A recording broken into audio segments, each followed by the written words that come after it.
A tela também.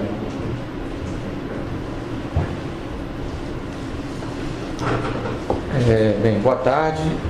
Dia 7 de abril de 2017, na sede da Procuradoria-Geral da República, presentes os membros do Ministério Público Eduardo Pelela, Ronaldo Queiroz, Pedro Costa e Sérgio Bruno.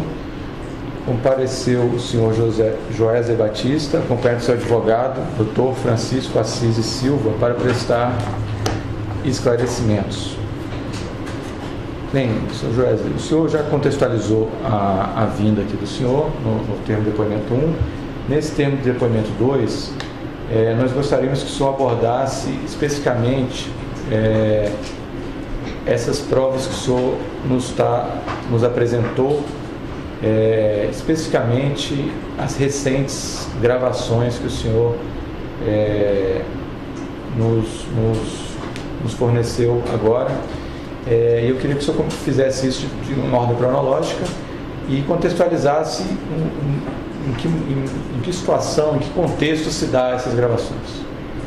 Tá, Sérgio, boa tarde. Para começar, eu conheci o presidente Michel Temer já tem 5, 6 anos. A primeira gravação, então, é com o presidente, né?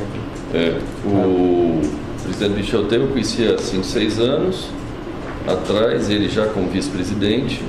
Quem me apresentou ele foi o ex-ministro Wagner Rossi, nomeado por ele. E eu, ao longo desses anos, 5 anos, eu mantive relacionamento direto com ele, nunca teve intermediário, sempre através de... Ele me ligava, eu ligava para ele me mandava mensagem, enfim. Eu fiz várias visitas a ele, seja no escritório dele da Pan-Americana, seja lá no Jaburu, ou lá no outro escritório de advocacia que ele tem em São Paulo. Até o dia quando ele virou presidente da República, daí para frente, o então ministro Gedel, que eu já conheço de longa data, me procurou e me disse que mantivesse a continuidade do contato com o presidente se daria através dele, pelos motivos óbvios da agenda do presidente Michel passar a outra condição agora. Assim, a gente se relacionou ali através do Gedel. As minhas demandas, as questões que eu necessitava em relação ao governo foi passado através do Gedel, até que o ministro Gedel caiu, né? E caiu e eu fiquei ali sem interlocução. Eu ainda falei algumas vezes com o ministro Gedel até ele ser investigado. Quando ele passou a ser investigado, aí eu como investigado também, eu não pude mais falar com o Gedel. Pela proibição da justiça. Foi onde eu procurei o Rodrigo Rocha Louro, perguntando para ele, quer dizer, que queria tomar um café com ele para discutir, que eu queria trocar ideia com o Rodrigo, que eu precisava falar. Só fala pra gente, quem que é o Rodrigo Rocha Louro? Ele ocupava o cargo no governo? Rodrigo, ele é um suplente de deputado, ele é suplente do ministro da Justiça, ao Serralho, né? Quando ele assumiu o ministério, o Rodrigo passa então a ser deputado. Isso recentemente agora? Agora, recentemente. Mas quando eu liguei para ele ainda estava no Palácio. Ele era qual o cargo profissional? Eu não sei oficialmente, ele é assessor da presidência. Assessor do Michel. Assessor da presidência. Eu liguei para o Rodrigo, falei, Rodrigo, eu precisava falar com o presidente Michel. E aí, isso era um sábado, aí passou um pouco mais tarde, ou no dia seguinte, o Rodrigo me ligou, até me comentou que o Michel teria me ligado. Eu olhei no meu celular, tinha realmente a ligação de Brasília, 061, às 5, 6 horas da tarde. Eu não conferi se essa ligação era dele, mas eu imaginei que sim. Mas no domingo, o Rodrigo me sugeriu que a gente tomasse um café no lobby de um hotel, na segunda-feira. Na realidade, eu não conheço, não tinha intimidade nenhuma com o Rodrigo. Eu me encontrei com o Rodrigo, mas eu sempre soube que ele é assessor, enfim. Se você falou o nome do hotel?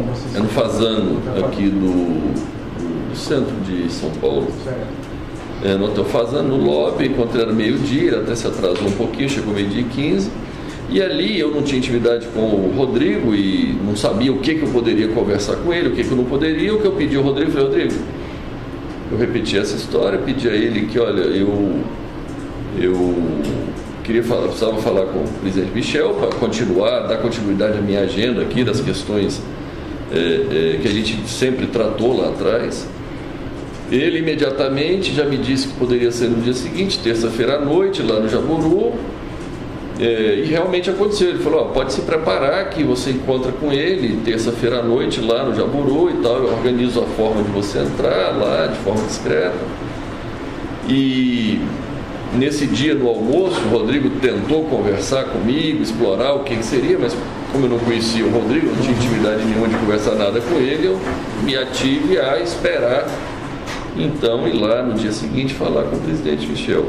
Na realidade, ô Sérgio, a gente vem, esse negócio das gravações, a gente vem fazendo alguns registros, entendeu, de reuniões e de coisas aí,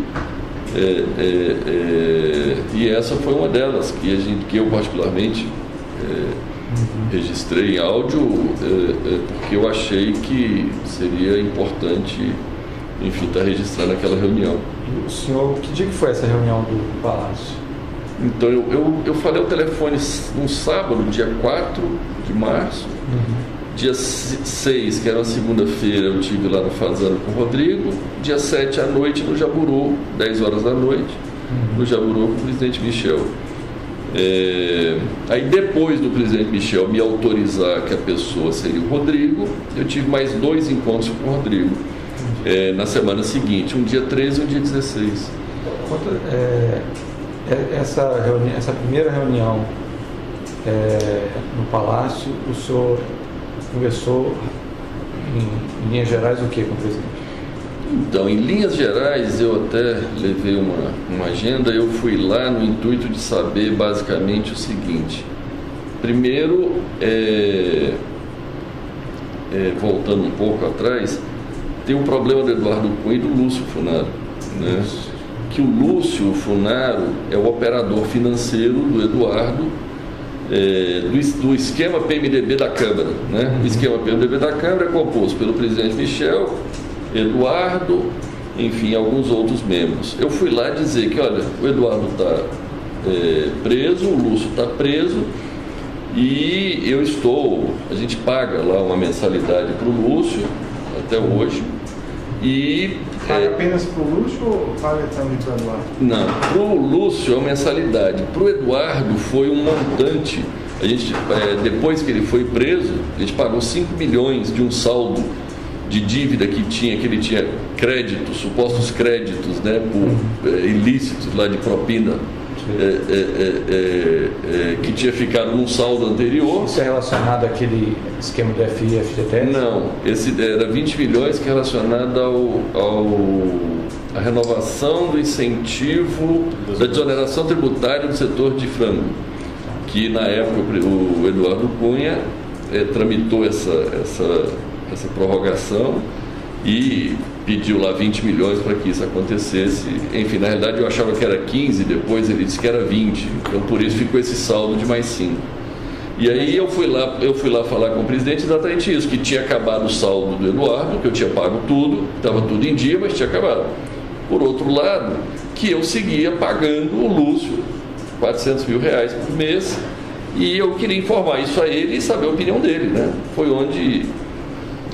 De pronto ele me disse que era importante continuar isso, e, enfim. E quando o senhor mencionou... Só um minuto. O FGTS, a propina paga anterior, já tinha sido acertado? Já tinha, isso é uma planilha antiga que chegou a valores... Esses valores existiram, foram pagos. Sim. Era pago a propina do FGTS para o Eduardo Cunha, era paga através do Lúcio. Era a planilha que eu chamava de planilha do Lúcio, né? Naquilo se creditava tudo, seja relativa ao Ministério da Agricultura, seja relativa à Caixa Econômica, seja relativa a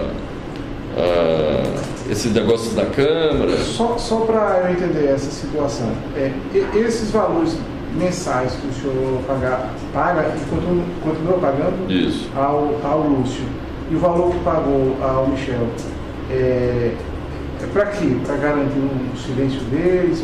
Qual é a razão disso? Então, agora, ultimamente, esse é que estava sendo o problema, é para garantir o silêncio dele, para manter eles calmos, né? Para manter o Lúcio calmo lá penitenciária e o Eduardo também, né? O calmo é o quê? Para eles não revelarem algum fato? Calmo, eu não sei como ficar calmo na cadeia, né? Mas para ficar em silêncio e não se revelarem, né? Enfim.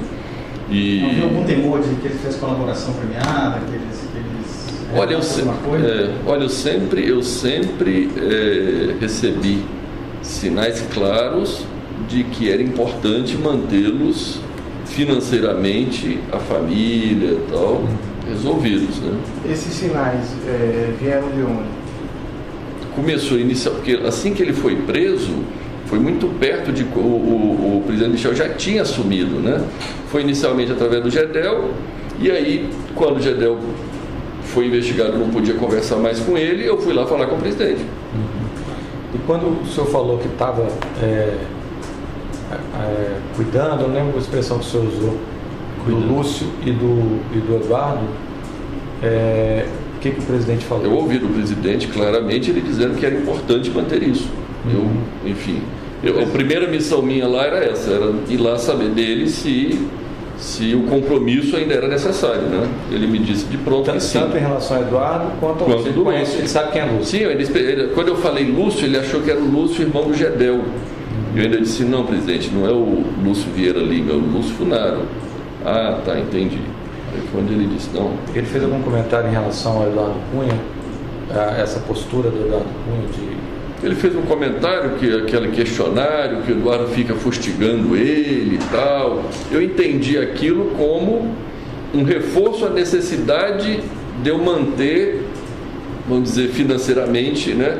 Vamos dizer, porque o que eu entendo é que existe ali um grupo onde parte do grupo está preso, parte está no poder, né? E o Eduardo, o presidente comenta alguma coisa, se o Eduardo pretende que seja ajudado por alguém, que faça alguma coisa por ele? Ele me fez um comentário curioso que ele disse, Eduardo quer que eu ajude ele no Supremo? Poxa, eu posso ajudar com 2, com 11 não dá.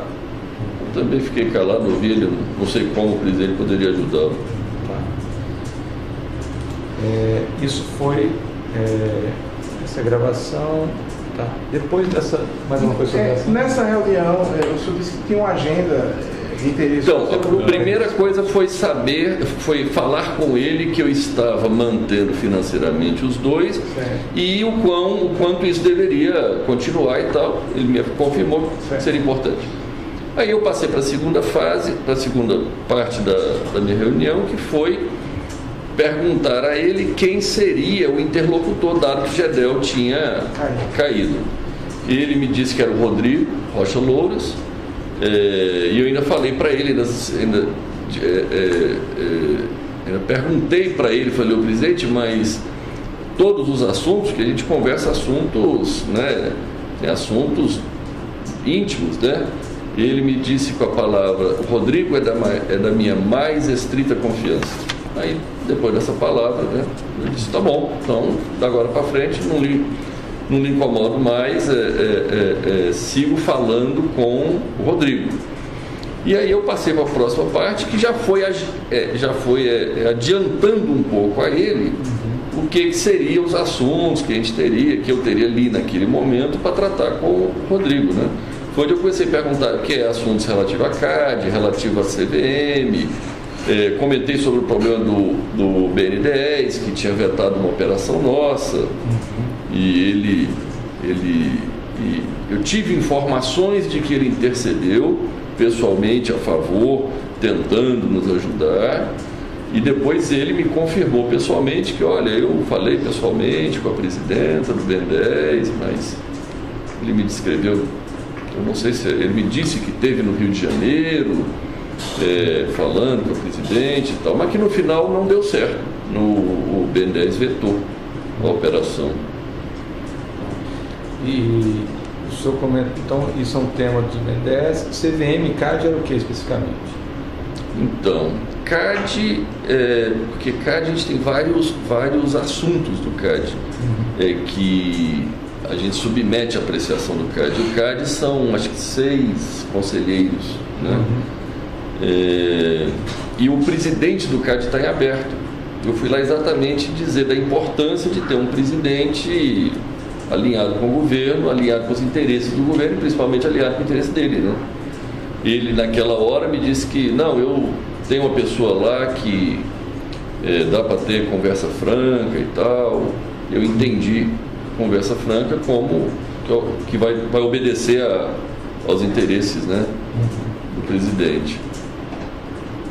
E CVM era mais ou menos... CVM também, eu fui falar que iria estar trocando o presidente também, que seria importante ter uma pessoa alinhada com o governo, alinhada com os interesses dele, para que a gente pudesse, quando necessário, fazer as reivindicações, né? O senhor lembra de mais algum ponto que tinha nessa sua agenda de... Receita? Então, basicamente foi isso. Eu perguntei para ele sobre Receita Federal.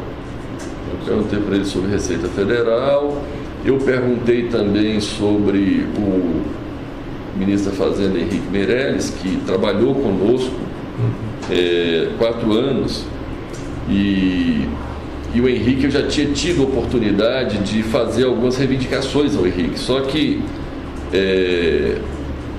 na realidade o Henrique nunca me atendeu em nenhuma reivindicação. Eu fui lá avisar ele que o Henrique não me atendia em nada. E aí eu fui lá tentar perguntar para ele como poderia ser eu fazer o Henrique saber que isso era de interesse dele, porque senão no final dele presidente da República, dele Michel, porque eu falo com o Henrique e as coisas não acontecem. Aí eu disse: olha, presidente, nós vamos combinar algum jeito que eu peço as coisas para o Henrique e de alguma forma o senhor fique sabendo, o senhor vai lá e mande ele fazer.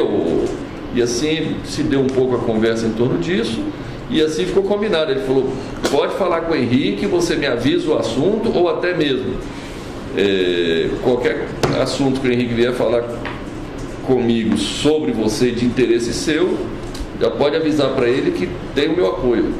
Enfim, eu fui alinhar essa parte aí desse relacionamento que não estava andando. Eu fui avisar ele que esse negócio não estava andando e como poderia andar. E basicamente acho que encerrei minha conversa com ele, combinando como poderia ser as próximas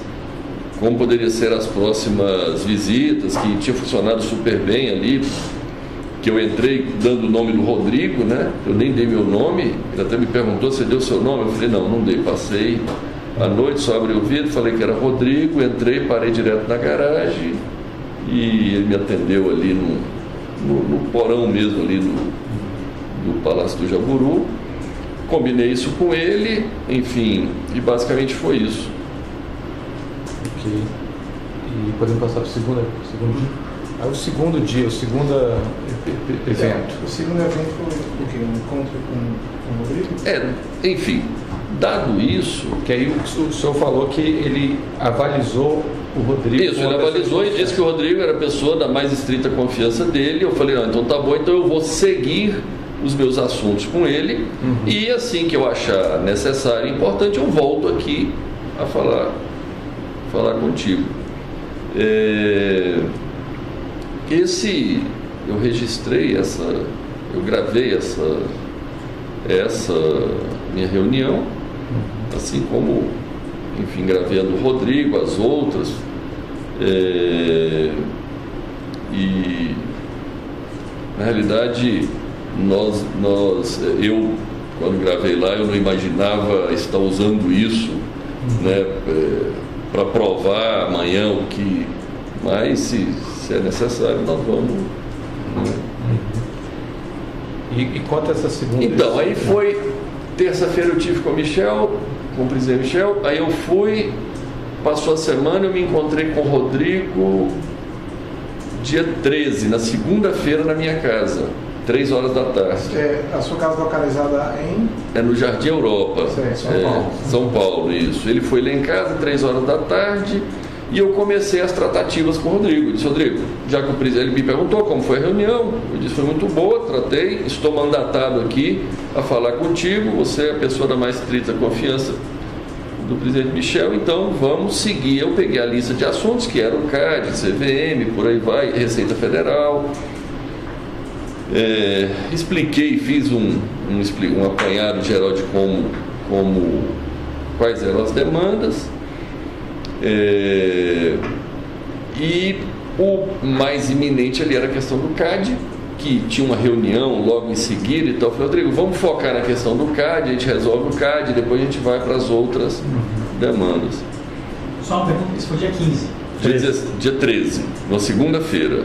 13. Isso. Essa é a que está apresentada? Essa é que está em casa. Aqui não trouxe. A que eu não trouxe é do Fazão. Não trouxe o Fazão.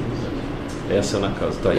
Lá em casa, dia 13, foi onde eu comecei as tratativas iniciais mais macro e fiquei combinado de dia 16 ir na casa dele, já com as questões mais específicas, detalhadas. Então deixa eu entender, a conversa com o presidente foi dia?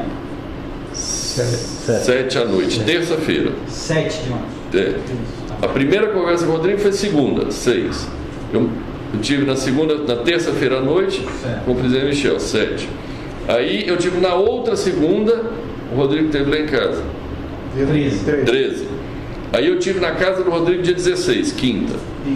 Isso. Aí quinta eu tive lá com aqueles mesmos assuntos mais detalhados. Eu levei 2 casos específicos, que era o caso do CAD e o caso da Receita Federal. Onde a questão do CAD basicamente é porque a gente está reclamando no CAD contra a Petrobras, que a Petrobras exerce na nossa visão, um monopólio do gás boliviano. E nós temos uma termoelétrica que vive do gás boliviano. A Petrobras tem um contrato onde ela tem a preferência total de todo o gás. E ela compra todo o gás e eu fico sem o gás para rodar, para funcionar a térmica. Uma térmica grande de 480 megas. Localiza onde? Em Cuiabá. O senhor explicou isso para o Rodrigo, o que ele fez? Ele entendeu perfeitamente, ele fez várias perguntas, ele se interessou, ele foi bem diligente, entendeu perfeitamente. E depois quando estava claro para ele o que era a situação, ele ligou para a secretária dele, pediu para conectar com alguém do CAD que eu não conhecia. Ele até botou em viva voz para me ouvir. E ele falou com, acho que é Gilvando, uma coisa assim. Falou do caso, explicou e tal, e explicou que seria importante olhar com carinho a questão. Explicou como ia ser as reuniões e tal. E, assim, para mim ficou claro ali que a coisa ia andar, né? Aí quando ele desligou, ele me falou, ele entendeu a ligação. Essa decisão do CAD poderia representar um benefício econômico? Então, eu expliquei a relevância dessa decisão. A relevância dessa decisão é entre a planta não funcionar, ficar parada, ou seja, não gerar nenhum resultado, ou gerar... Planta, só para ficar claro, a planta é a usina. É uma usina termoelétrica. A termoelétrica de Cuiabá. Tá. Ela entre ficar parada ou funcionando, ela pode, eu expliquei isso para ele, pode ganhar 1 milhão, 2 milhões ou até 3 milhões por dia, né? Eu estava falando ali para ele entender a relevância do assunto, né? Ele entendeu. Eu expliquei que tem 2 situações. Tem uma que é vender no curto prazo, que é spot, energia spot, que é no PLD do dia. E tem outra que é a intenção até, que é fazer um contrato de longo prazo de venda e um contrato de longo prazo de compra de gás. Só que, enfim, infelizmente, as coisas ultimamente, ou faz vários tempos, não funciona se você não entrar em acordo com o político e acertar uma propina e acertar um preço para as coisas andarem. Mesmo coisas do nosso dia a dia, porque nós temos a termoelétrica é nossa, o gasoduto é nosso. Tudo que eu queria na minha vida é que a Petrobras não existisse na minha vida. Eu falo sempre para a Petrobras, se você não existisse na minha vida, eu estava bom, porque eu não preciso da Petrobras, não preciso do governo brasileiro, não preciso de nada. Eu só preciso que você não compre todo o gás e deixe inclusive nós temos acordo de compra de gás com o boliviano. Só que o boliviano, a Petrobras puxa tudo e a gente fica sem. Aí o senhor está falando da estimativa que pode gerar de...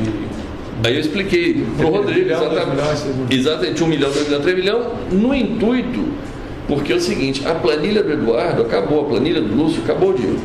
No intuito de que nós temos que viabilizar para mantê-los lá, para manter a família do Eduardo, a família do Lúcio, tem que fazer mais negócio, que tem que prometer mais propina, que tem que reservar mais, né? E dentro desse contexto eu estava dizendo o potencial que daria, que no curto prazo, aí eu falei para ele que podia pagar 5%, o qual ele concordou.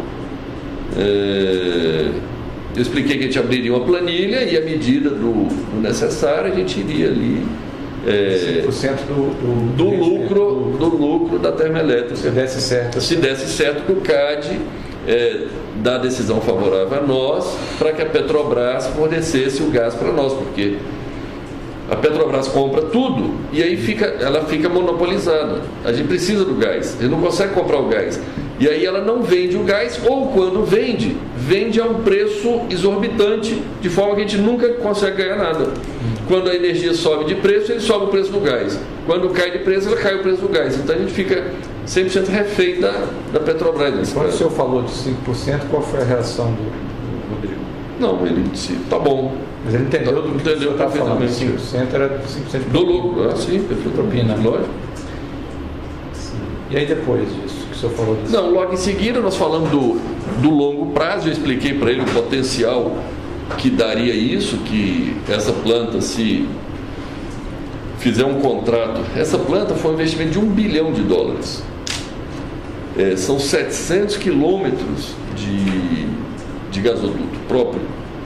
Quem investiu isso foram os investidores americanos, que se cansaram da confusão brasileira e não estavam dispostos a pagar propina para os políticos, então ficou com a planta hora fechada, hora tiveram que arrendar para a Petrobras a preço de banana. Aí eu estava explicando para ele o seguinte: Rodrigo, de longo prazo a gente precisa vender a energia com 25 anos e comprar o gás com 25 anos. Isso tem potencial de dar um lucro de 7 bilhões, 7, 8 bilhões, que é 480 mega durante 24 horas, 25 anos, se o lucro for R$100 por megawatt. Trazido isso a valor presente, é como um resultado de 3, 4 bilhões, 3 bilhões e meio. Eu estava explicando para ele isso, que esse seria o grande negócio da termoelétrica, e indicando claramente que eles poderiam ganhar bastante dinheiro ali com esse deal, com esse negócio. Tá. E aí?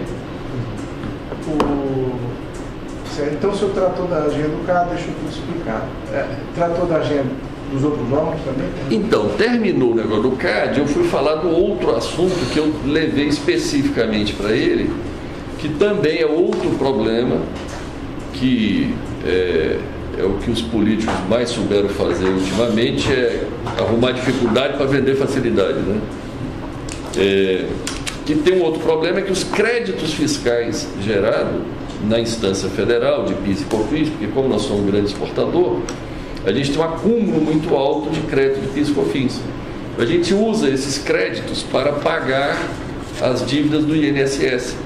Só que isso hoje é tudo via liminar na justiça. Aí eu estava falando para ele da importância de legalizar isso, de fazer algum, eu não sei, alguma lei, algum ato normativo para poder regulamentar isso. Inclusive explicando, por isso que eu digo criar dificuldade para vender facilidade, porque é o seguinte, eu estava explicando para ele que se você não paga o INSS, está devendo o INSS, mas você tiver uma restituição em dinheiro, o INSS vai lá e pega o teu dinheiro para pagar. O inverso não é verdadeiro. Se você tiver o crédito e quiser pagar o INSS, aí ele não aceita. Enfim, é uma questão mais, uma tecnicalidade. E ele me disse que teria plena condição de resolver, como sempre eles, tanto ele quanto o presidente Michel, eles sempre se articularam muito bem nas soluções aí das questões, quanto o Eduardo Cunha também era muito hábil. solução seria ele deu alguma sugestão de como é que seria? Eu não entendo muito bem de legislação, mas ele me falou lá algumas ações que ele poderia tomar, que ele tinha gente lá, que ele poderia viajar. Eu já conhecia esse assunto, esse tema. Ele já conhecia, ele sabia desse assunto, ele até me comentou que esse assunto já estava na Câmara, já tinha na Câmara um assunto relativo a isso. Mas tinha outras pessoas pleiteando, outras a esse assunto. Então eu não me recordo. O senhor tratou da CVM também? Então, da CVM eu perguntei para ele, da CVM eu não tinha nem tenho nada específico hoje lá, eu expliquei isso para ele. Mas eu falei para ele exatamente da necessidade de ter um presidente alinhado com os interesses do PMDB da Câmara, do presidente, enfim. Ele falou que, ele na hora pegou o telefone, ligou para o secretário, esqueci o nome, acho que é o segundo ali do Ministério da Fazenda, e aí botou no Viva Voz também, falou, explorou, o secretário disse que já tinha nomeado, já tinha escolhido o nome da pessoa, e que seria nomeado logo em breve. Eu percebi que o Rodrigo não conseguiu avançar muito mais com esse secretário, eu acho que ele não tinha a mesma intimidade com esse secretário do que demonstrou com o outro do CAD, né? Então ali ele ficou mais contido. Aí ele desligou e ainda disse, eu não quis perguntar quem era, o nome do secretário. Ele não revelou o nome. Não. E aí ele também não teve, acho que não teve coragem, não teve de perguntar quem era o nome ou tal. Ele pode ligar assim, no Viva Voz e colocar para você ouvir. Olha, eu fiquei surpreso, viu? O senhor interpreta isso como? Queria mostrar que estava... Como eu não conhecia ele, né? O que eu entendi é que ele estava querendo me mostrar que ele era muito bom articulador que ele era... Porque eu não conhecia ele, eu tratava com o Eduardo antigamente, tratava, né, depois do Eduardo, Eduardo Cunha. Eduardo Cunha. O que eu entendi é que ele queria mostrar o quão proativo ele era, né? O quão eficiente, talvez. A PGFN, o senhor tratou? Tem algum problema? Então, não, quando a gente fala da Receita, é a PGFN. É Procuradoria Geral Fazenda Nacional. E toda essa história que eu te contei é da PGFN. Quando fala Receita, é PGFN.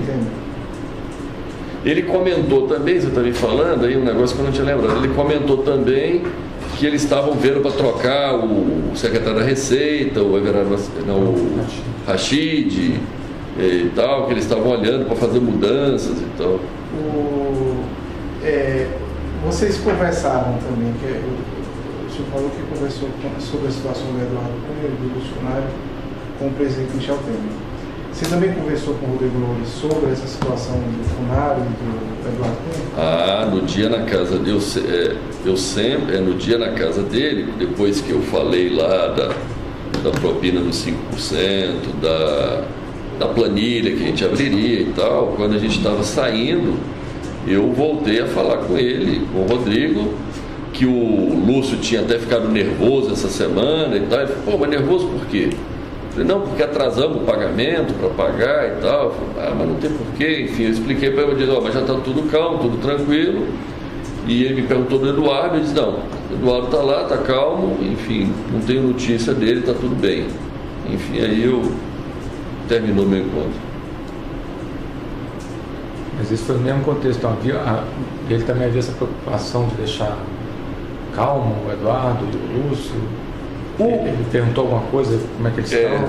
O Rodrigo em si nunca me falou diretamente, até porque eu não sei se o Rodrigo sabe o quão importante é manter foi o primeiro encontro que eu tive com o Rodrigo e eu tive com o Michel quando era mais o Gedel e o Michel, era bastante consolidada a ideia de que todo mundo sabia o que estava acontecendo. O Rodrigo, eu conheci ele, foi 2 conversas, né? Eu tive com ele 3 vezes. Né?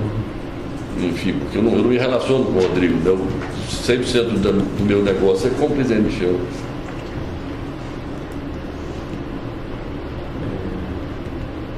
Ok, o terceiro evento. Mais alguma coisa sobre isso? Mais alguma coisa? Eu fiquei com uma dúvida aqui, até para escrever. Esses 5%, o senhor falou também no contexto da planilha do uso e do funcionário. Então esses 5% eram, conseguindo no final do ano? Iria abrir uma nova planilha com novo crédito para, enfim, porque o dinheiro estava acabando, né? Eu liquidei tudo do Eduardo e o do Lúcio eu estava pagando 400 mil lá. Mas... Só para ver se a gente entendeu, assim, esses esquemas geravam créditos. Isso, propina. E aí você ia honrando. Pronto, isso. Mais ou menos com uma conta corrente. Quando essa conta zerava, precisava de um novo. Às vezes ficava negativo. Às vezes ficava negativo, que eles continuavam pedindo, não paravam de pedir dinheiro. Às vezes ficava negativo, aí eles ficavam loucos lá atrás que precisavam fazer alguma outra coisa errada para poder gerar outro crédito e... Bem, a forma de pagamento depois a gente vai detalhar no momento oportuno do anexo, né? E montante, especificamente. Mais uma coisa? Vamos passar para o próximo evento? Vamos passar para o próximo evento. Tá. Só para deixar claro, estou tomando nota de algumas coisas dos complementos. O primeiro foi dia 7, Quer um calendário? 7 de março. O primeiro encontro com o Rodrigo, não. O primeiro encontro com o Rodrigo foi dia 6, no Fazano. Rodrigo, dia 6 nós não temos áudio disso. Eu tenho, é que só que eu não te dei. Não terminou. É porque eu tinha esquecido desse. Você gravou, mas não entregou. 6 de março é segunda-feira. 6 de Isso. março. Depois, o segundo Foi no dia seguinte. No dia seguinte, dia Com o 7 aqui em presidente. Brasília. Isso. Ok. Aí depois dia 13, na segunda-feira. Dia 13 com o Rodrigo de novo. Na minha casa. Em São Paulo. Na minha depois, casa. no dia 16, Na casa dele. Aqui. Pronto. Tá. O senhor lembra o endereço da casa dele? Do Rodrigo? É. Eu tenho, Tá, não lembro de cabeça. Não, É Lago, é Sul, QI 25. Essa é QI 25. Eu tenho. Tá, depois o senhor fornece. Mas é Lago Sul, Lago Norte? Lago Sul. Mais algum? Professor? O próximo evento. Isso encerra o assunto PMDB da Câmara. Isso. Tá. Pronto. Ok.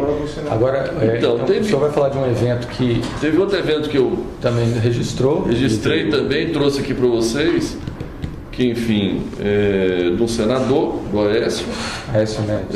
o qual eu conheci ele na campanha de 2014, e nós fomos o maior doador de campanha deles. Em 2015, ele seguiu precisando de dinheiro, eu acabei, através da compra de um predinho, não sei como, lá em Belo Horizonte, por 17 milhões, esse dinheiro chegou nas mãos dele. Aí depois, no ano seguinte, 2016, ele dizendo que esses 17 milhões era para pagar restos de campanha e tal. Que já tinha acabado a eleição. Que já tinha, a eleição foi em 2014. E a eleição de 2014 também teve um monte de caixa 2. Esse imóvel foi uma compra normal? O imóvel está no preço do mercado? Precisava de 17 milhões e tinha um imóvel que dava para fazer de conta que valia 17 milhões. Enfim.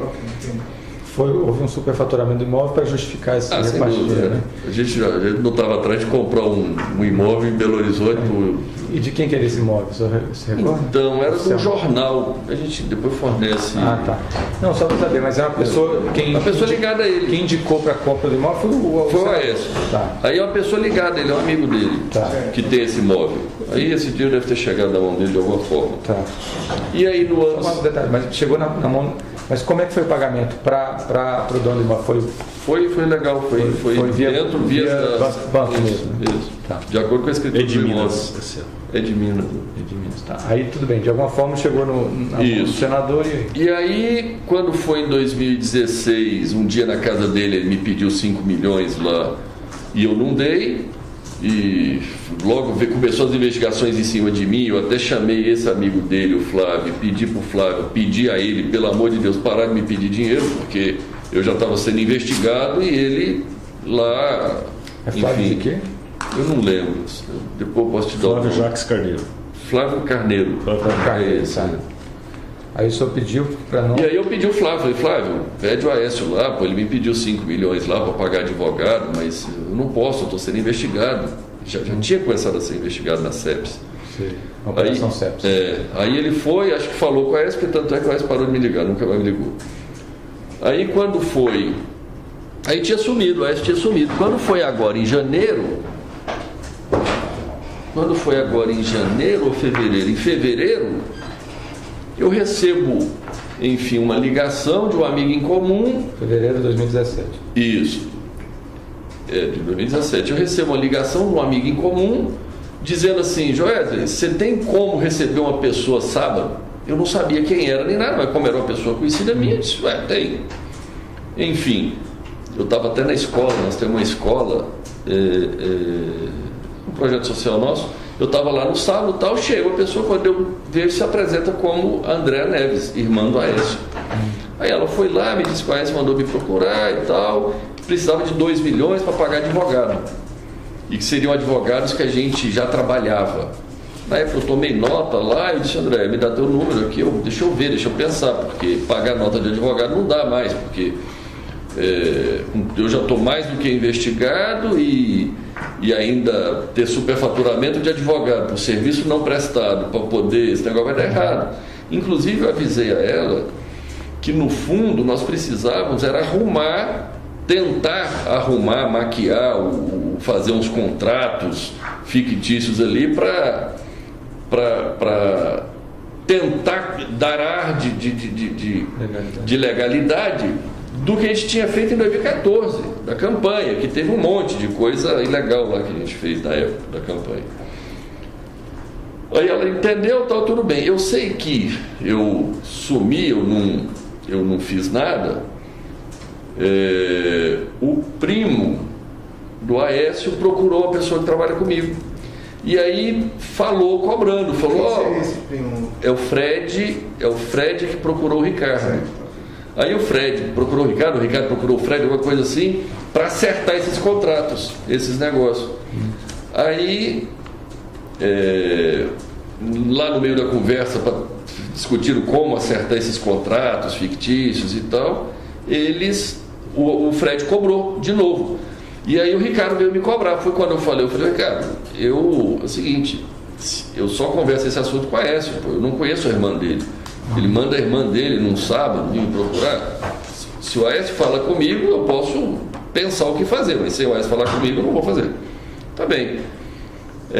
Eu falei isso, teve um sábado, um domingo, eu não entendi bem. André me liga, me perguntando se eu ia ao Rio de Janeiro, se eu estava indo no Rio. Eu falei: não, André, eu não estou indo no Rio, eu estava em viagem. Ele falou: não, então eu confundi e tal. Como é que faz aquele negócio? Eu disse: olha, eu preciso falar com o teu irmão. Assim, eu acho que o Ricardo com o Fred lá marcou na sexta-feira seguinte. 24. Você lembra do dia? Dia 24 de março, na sexta-feira. Recente, tá. Tá, então pronto, dia 24 de março. Aí eu tinha até feito uma viagem, eu cheguei atrasado, foi um dia que deu uma chuva tremenda, eu pousei, e na realidade, eu pousei, aí eu estava indo lá no Hotel Nick, onde era o endereço, no Nick, procura, vai lá no Nick, vai estar lá. Aí eu estava em São Paulo, aí eu liguei para a Andréia, dizendo que eu ia atrasar. Primeiro mandei uma mensagem dizendo que eu não vou chegar às 6 horas, vou chegar às 6h30. Ela disse: ok, ele está aguardando.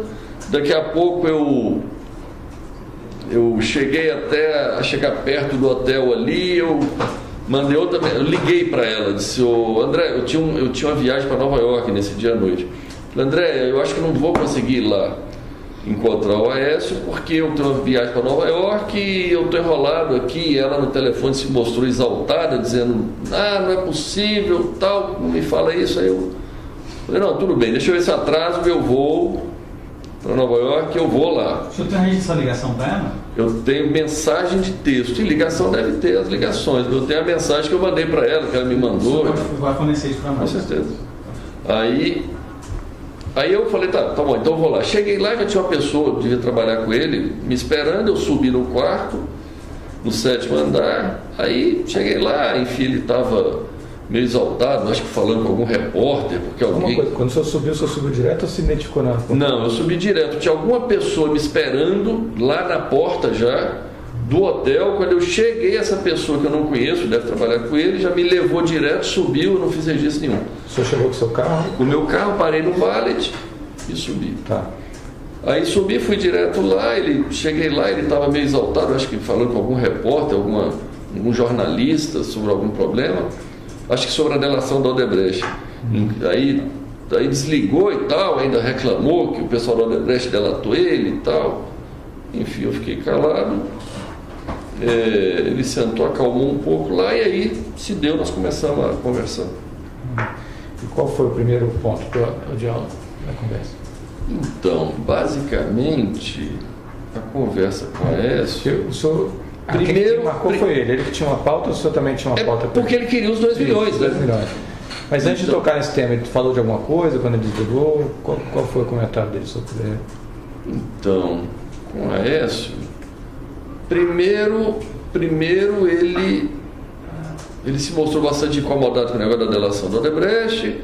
Depois ele fez comentários em relação à necessidade, que ele tinha conversado com o Rodrigo, tinha conversado com o presidente Michel na necessidade... Rodrigo Maia, né? Presidente da Câmara, que eu não conheço.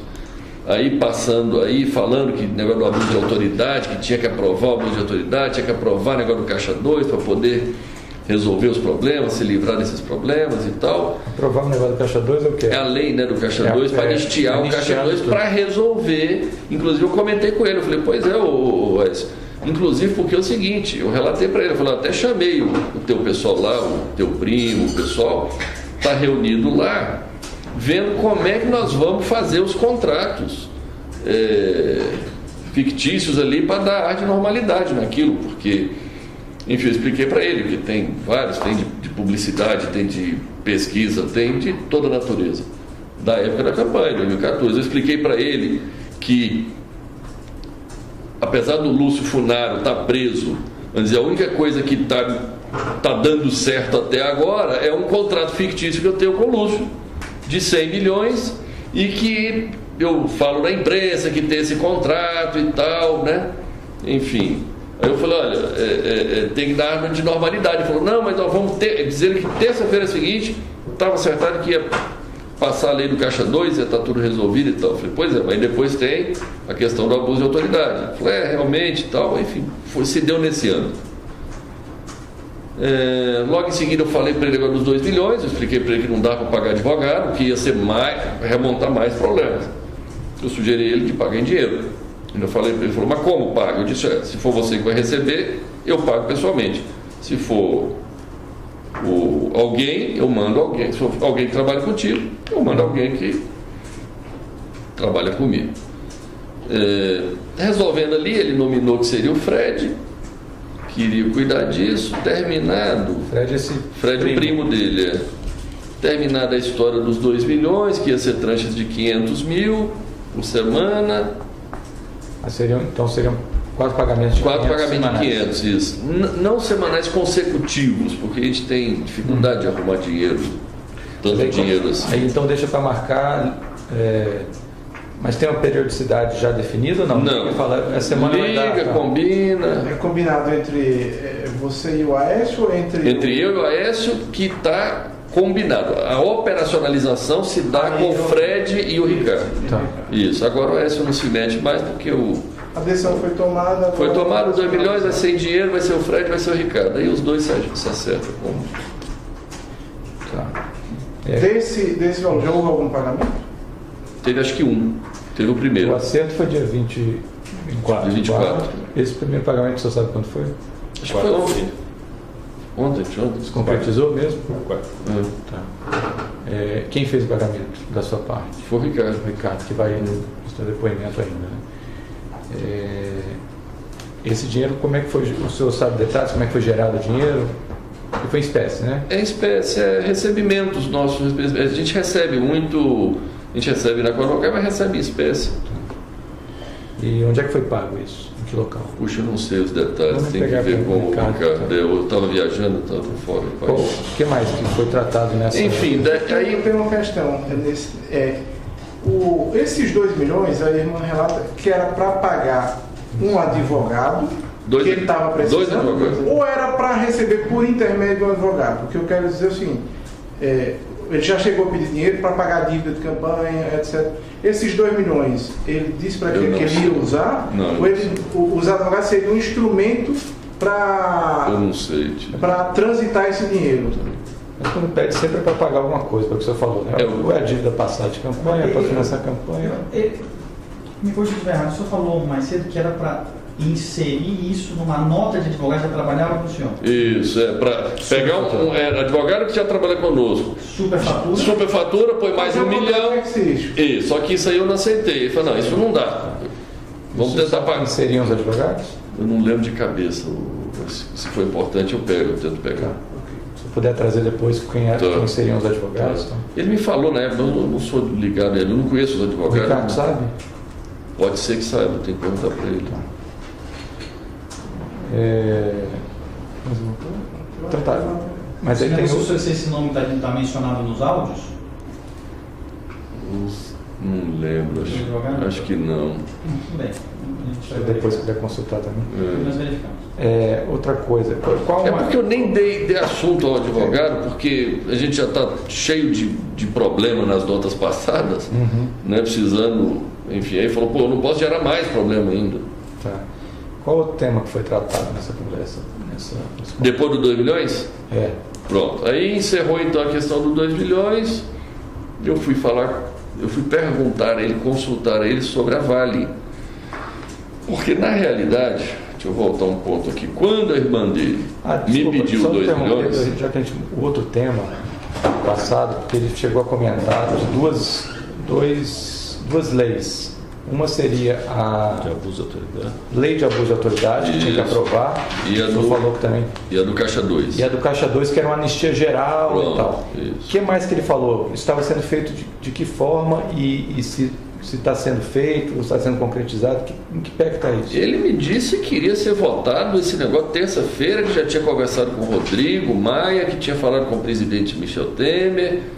Ele disse que estava articulado. Dizia ele que não fazia outra coisa a não ser isso, a cuidar dessa situação, da tentativa de aprovar essas duas leis. Né?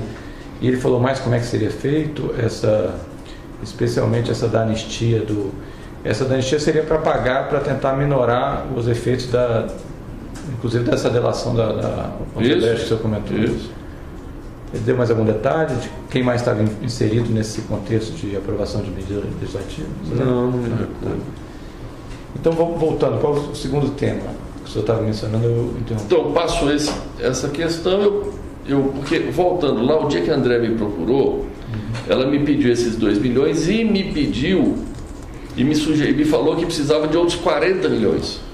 E que os 40 milhões, a mãe dela tinha um apartamento no Rio de Janeiro, se eu não queria comprar esse apartamento para poder, e parece que o apartamento existe realmente, e ela queria, eu não sei se vale os 40 milhões. Mas aí, eu nem fui lá, nem nada, isso aí eu não Esse apartamento seria de quem? Isso que é da mãe dela, onde a mãe dela mora. Mãe dos dois, né? Isso, é a mãe deles. E eles estariam precisando de 40 milhões e sugeriram que comprasse o apartamento da mãe com 40 milhões. Parece uma história similar. É similar ao do prédio. Do prédio de Belo Horizonte. Similar ao do prédio. Sim, ela falou aí, por causa dos 40 milhões, eu falei para o Écio, eu fiquei sabendo que você é que está nominando o presidente da Vale. Companhia Vale. Ex-Vale do Rio Doce. Isso, ex-Vale do Rio Doce. Aí ele foi e me confirmou, disse, realmente, é isso mesmo. Aí eu falei, olha, tem uma pessoa que é o Dida, que é o ex-presidente da Petrobras, que é o ex-presidente do Brasil. Edmar Bendini, né? Bendini. Qual é o nome dele? Aldemir Bendini. Isso. Conhecido como Dida. O Dida. Eu falei, a André tinha me falado dos 40 milhões, negócio do apartamento. Agora tem aí a presidência da Vale. De repente, você nomina o Dida e que lá com o domínio da Vale, a gente de repente resolve o problema dos 40 milhões, porque deve ter muito negócio ali na Vale para fazer. Ou seja, faria mais ou menos o que o senhor já narrou da usina, da Caixa Econômica, era fazer um negócio e gerar uma propina. É como o Brasil funciona hoje. Os políticos, não existe nenhum outro interesse de nenhum político indicar um cargo se não for para receber vantagem financeira através do receber propina ali por malfeitos. Enfim, isso aconteceu na Caixa, isso aconteceu no FGTS, isso aconteceu... E o Bendini foi um nome que o senhor indicou, então, porque ele é uma pessoa que trabalharia nessa... Não, eu estava falando isso num contexto de possibilidade de fazer. Aí eu falei, vamos fazer, porque aí ao invés de eu comprar um apartamento, a gente constrói, tal, tudo bem.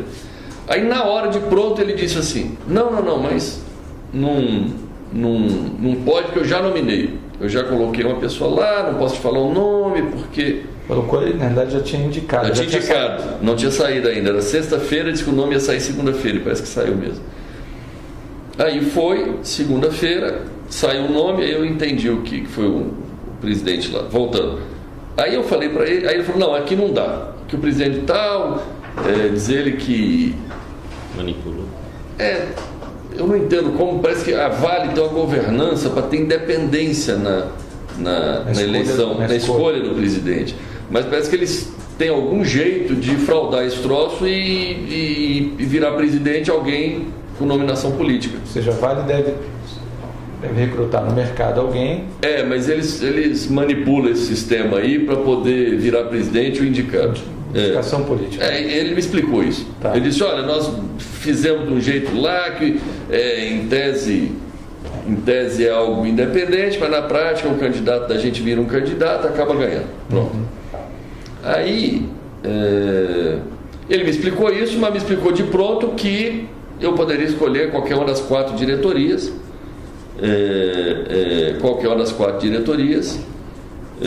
que eu escolhesse lá e tal, que botava quem eu quisesse, se fosse o Dida, eu botava o Dida, ou pronto.